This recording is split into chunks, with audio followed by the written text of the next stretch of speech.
the human who taught an alien empire how to win.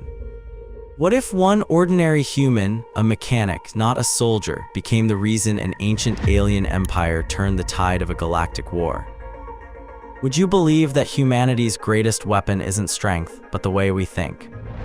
Welcome back to Galactic Chronicles, where we uncover the unseen legends of humanity among the stars. If you love stories where humans outthink impossible odds, hit like, tap subscribe, and let's dive straight into the fall and rise of the Quran Empire. Part 1: The Empire on the...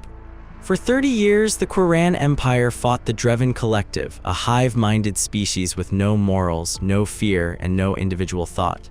The Quran prided themselves on honor. They fought clean, even in defeat. But the Dreven knew no such code. They burned cities, targeted civilians, and manipulated every weakness honor refused to see. Queen Velith watched her worlds turn to dust under a code she could no longer uphold. Her empire's fleets were shattered, her admirals divided, her people losing faith. And yet the Dreven kept whispering, honor is weakness. When desperate hearts meet impossible choices, change begins. Velith boarded a small diplomatic cruiser, stripped her insignia, and headed toward the Crossroads Station, a sprawling hub where smugglers, diplomats, and wanderers from 100 species mingled. She was searching not for ships, not for weapons, but for an idea. And that's where she met the human who would turn everything upside down. Before we get there, remember to like this video if you're enjoying the story so far. It helps more sci-fi fans discover these hidden legends. Part 2: The Mechanic and the Mockery. At the Crossroads, Queen Velith observed countless species: reptilian merchants, cybernetic traders, nomadic poets, and humans.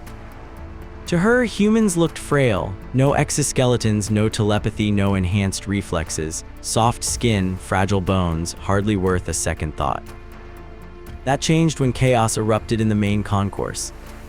A Dreven envoy was publicly mocking the Quran's defeat. His voice echoed through the chamber, an empire built on honor, crushed by the honest hand of truth. Most species turned away, few dared to interrupt a Dreven envoy, but one man stepped forward, coveralls streaked with greased carbon dust, welding torch still clipped to his belt.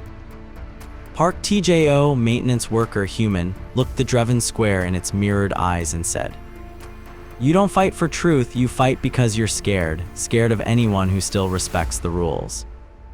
Whispers spread, the Dreven laughed, venom dripping, but Tjo didn't back down. He studied the envoy's posture, its timing, its biological rhythm, then calmly exposed the deception behind their past victories: coordinated misinformation, falsified transmissions, feigned surrenders.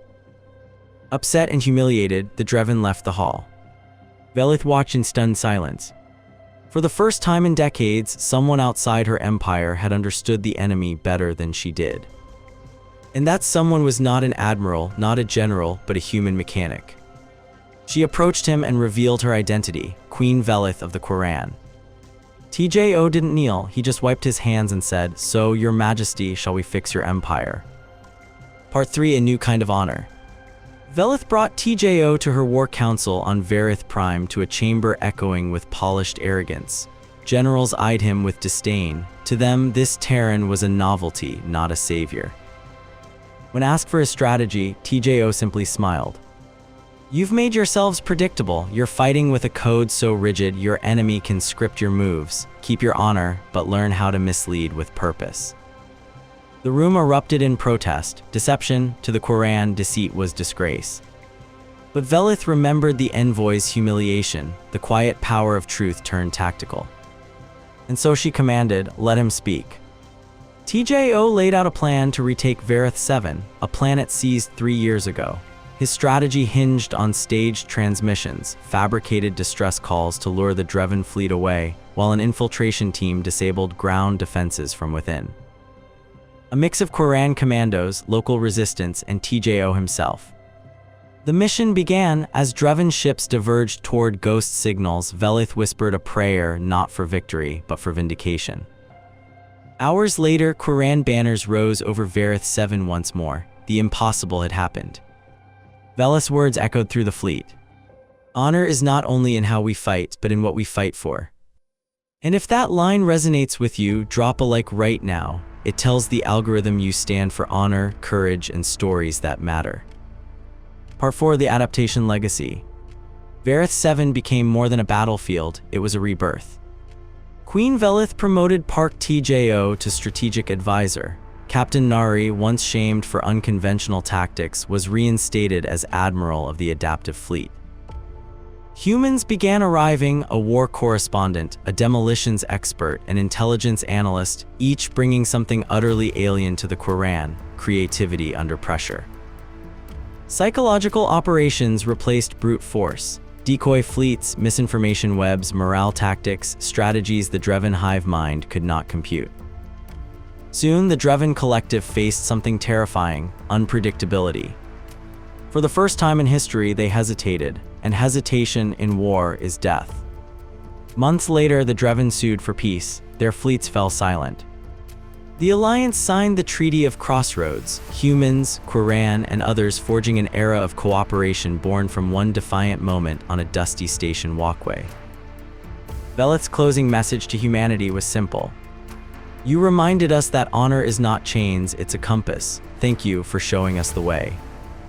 Humanity, the unpredictable variable that rewrites the fate of galaxies. If you enjoyed this story, smash like, subscribe, and ring that bell so you never miss when we uncover the next hidden chapter of human legend, like aliens realize why no one attacks defenseless Earth. Because sometimes, the smallest voice can change the loudest war.